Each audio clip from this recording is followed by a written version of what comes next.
this kink in the Eurodollar curve what explains this apparent contradiction between the dollar index, which is now almost at 104, and U.S. Treasuries and U.S. equities falling? So money is flowing into U.S. dollar assets, but the classic U.S.-based assets cannot catch a bid or haven't been catching a bid in the last few weeks.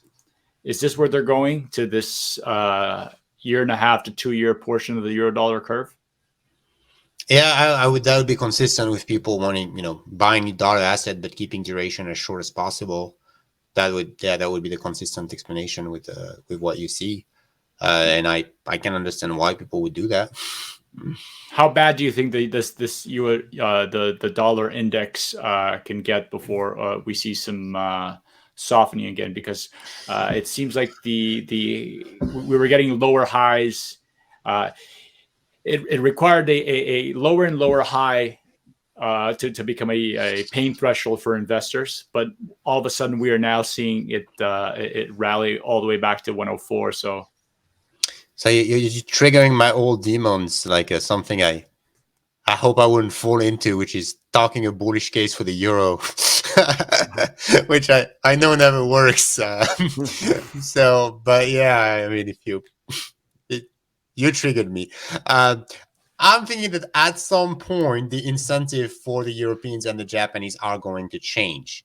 Once you have 30% PPI, producer price import inflation, and your currency is falling by like 10% a week, you are destroying your manufacturing base. Like like if we keep going that path, the German car manufacturers can't get their hands on the part. And these are economies that live from exports. So at some point you'll see that shift and like, okay, we cannot go down that way anymore. We got to be serious about it. And my impression, especially, I like the Swiss franc. I think, Switzerland, because of all the reserves, like they can set the value of currency where they want it to be. They have like, $1 trillion plus in reserve, 100,000 euros of reserve per capita. So they can just, okay. The moment they decide to be serious about inflation, they can do something. Or in Japan, they can just let go of the yield curve control and fix the problem overnight. So I hope that happens at some point, because cost inflation is going to be too painful, and you have very powerful manufacturing lobbies in both Europe and Japan. I don't know. I always overestimate the economic competency of European policymakers.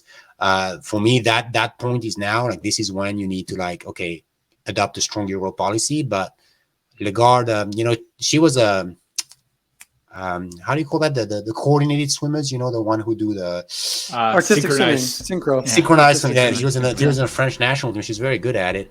I don't think that is the right skill for the job. So I think the way she approaches monetary policy is the same that she does with synchronized swimming.